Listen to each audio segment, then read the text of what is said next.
Shalom, selamat sahabat untuk kita semua.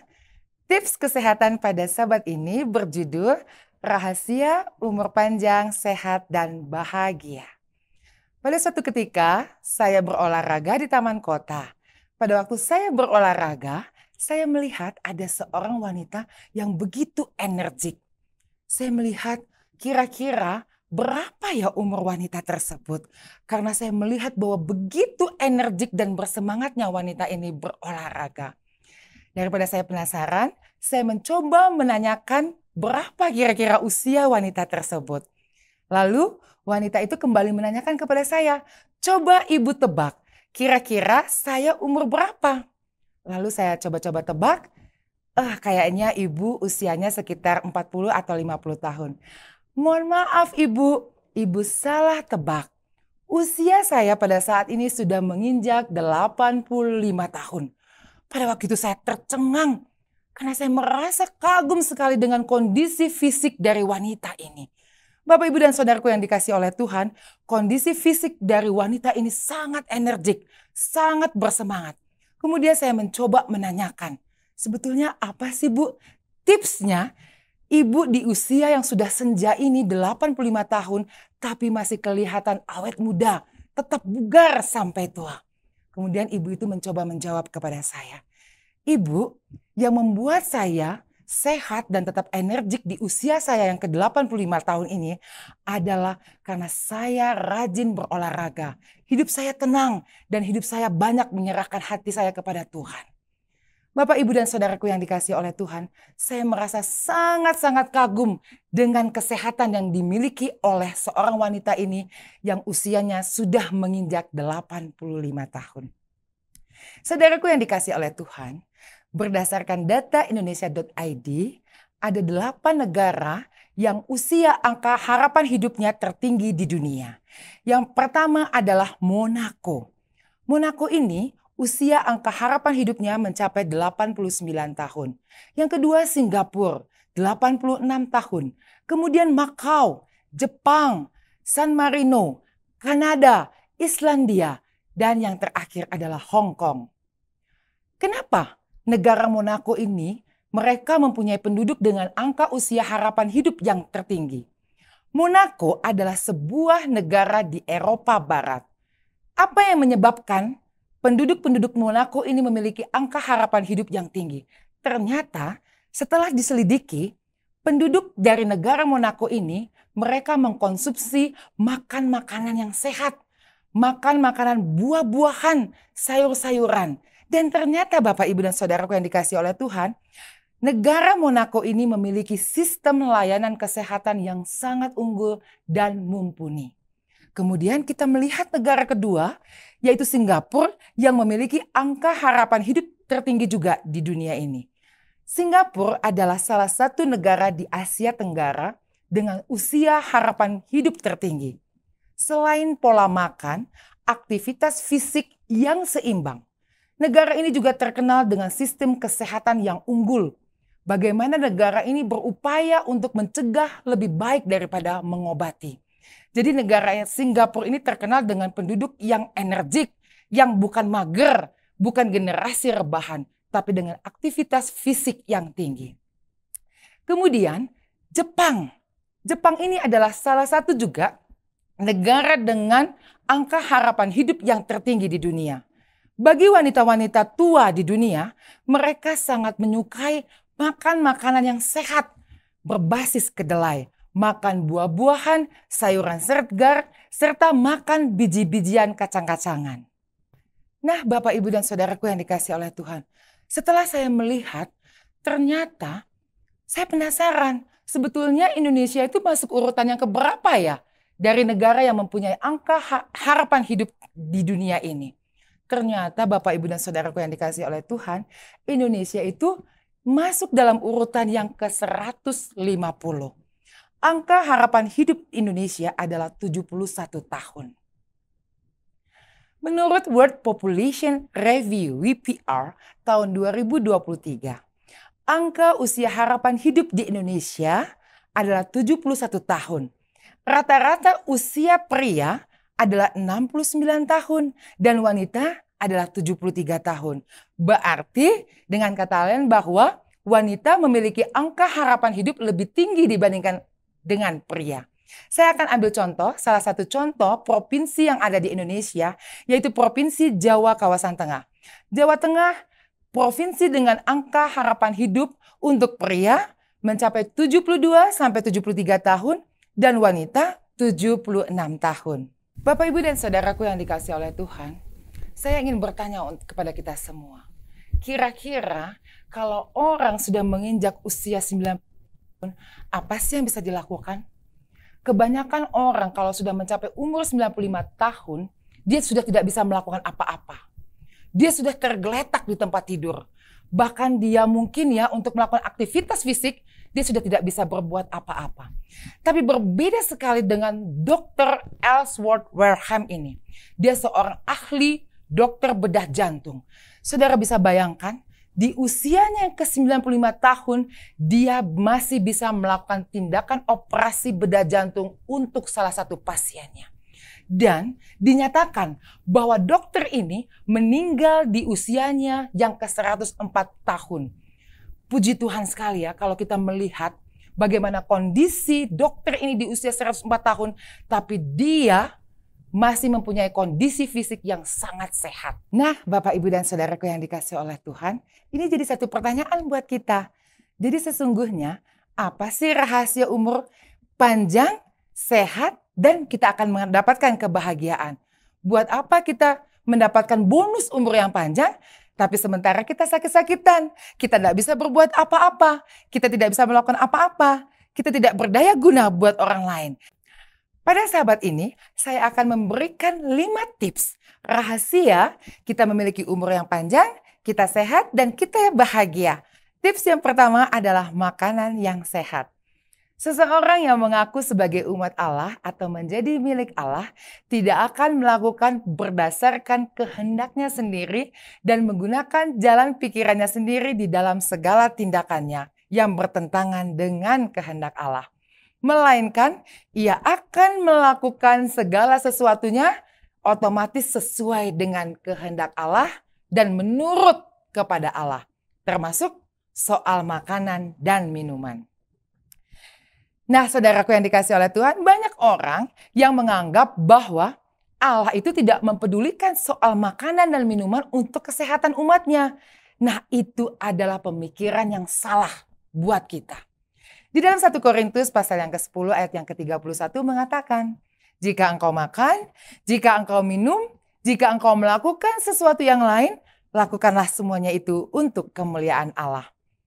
Saudaraku yang dikasihi oleh Tuhan, kita dapat merusak tubuh kita dengan makanan yang kita makan dan minuman yang kita minum. Para ahli di bidang kesehatan menyatakan bahwa kebanyakan dari penyakit, penderitaan, dan angka kematian yang besar itu disebabkan oleh karena kesalahan dalam soal makanan atau gaya hidup. Saudaraku perlu ketahui bahwa 80% penyakit itu disebabkan oleh gaya hidup kita yang salah. Saat ini, salah satu godaan setan bagi manusia adalah melalui makanan dan minuman. Banyak orang yang telah terbujuk dengan kesedapan makanan, warna-warna kue yang cantik, yang menjadikan praktek kehidupan mereka tanpa mempedulikan akibat-akibat bagi kesehatan tubuh mereka. Mereka tidak memikirkan ketika mereka memasukkan makanan itu, apakah makanan itu akan menjadi penyakit bagi tubuh mereka. Makanan menurut peraturan Allah kita bisa membaca di dalam kitab Kejadian 1 ayat yang ke-29.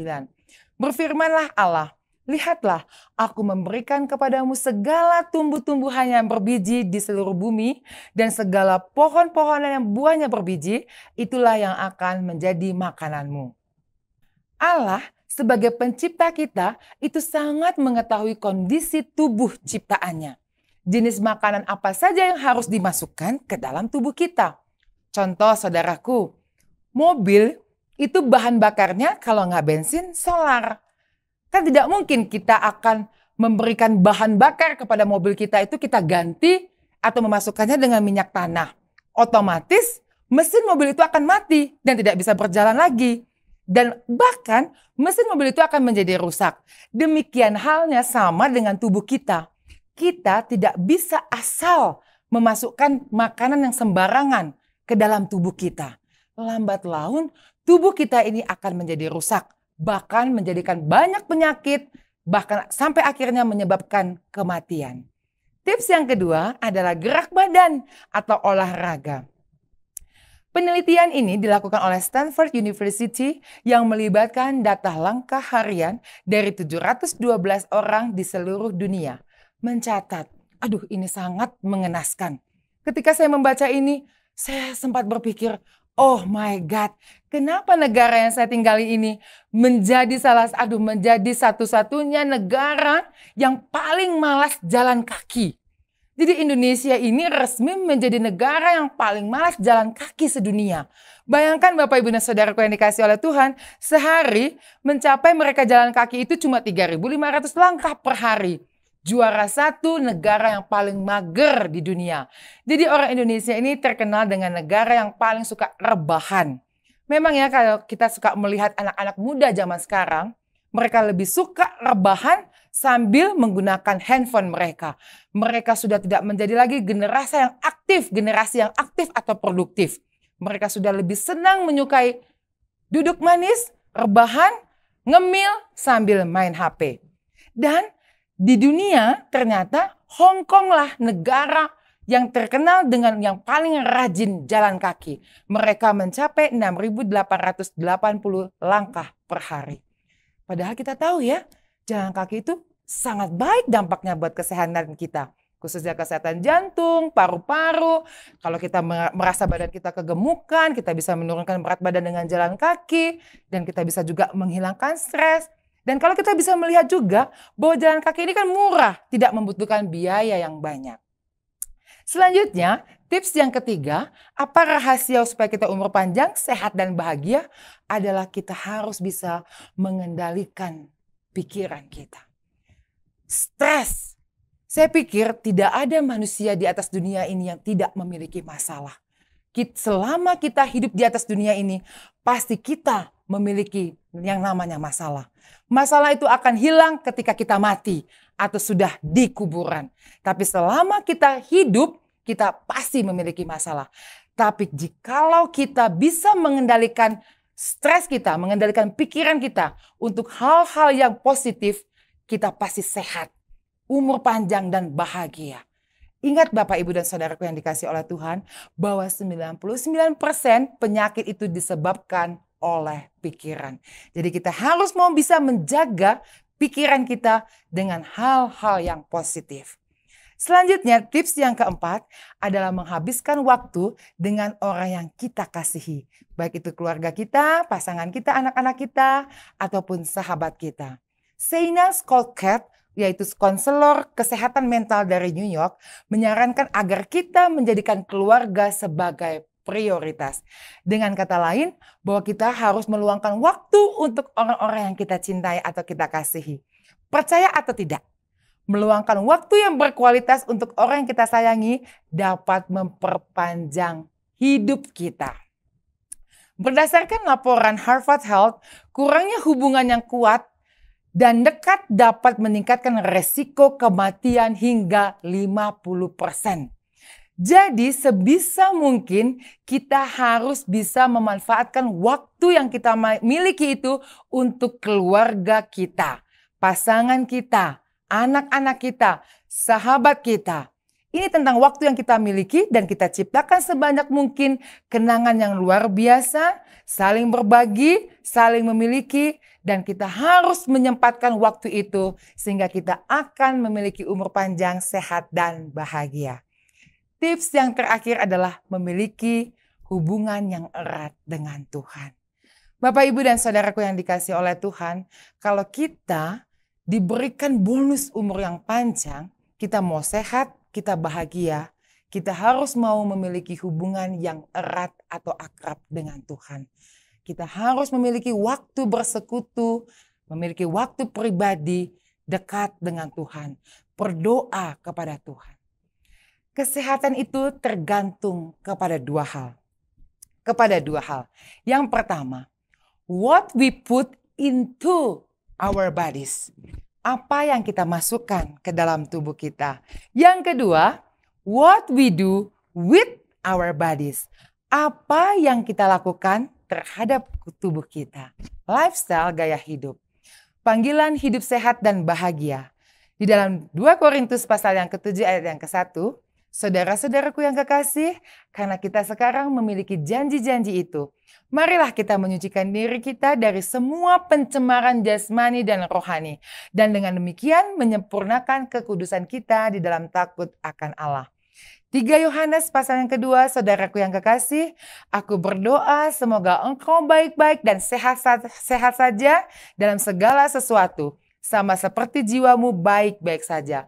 Di dalam kitab 1 Tesalonika 5 ayat yang ke-23, semoga Allah damai sejahtera menguduskan kamu seluruhnya dan semoga roh, jiwa dan tubuhmu terpelihara sempurna dengan tak bercacat pada kedatangan Yesus Kristus Tuhan kita. Quotes terakhir dari saya. Ingat pesan saya yang terakhir buat kita semua pemirsa dimanapun Anda berada.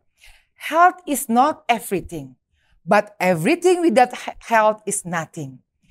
Health is not everything, but everything without health is nothing.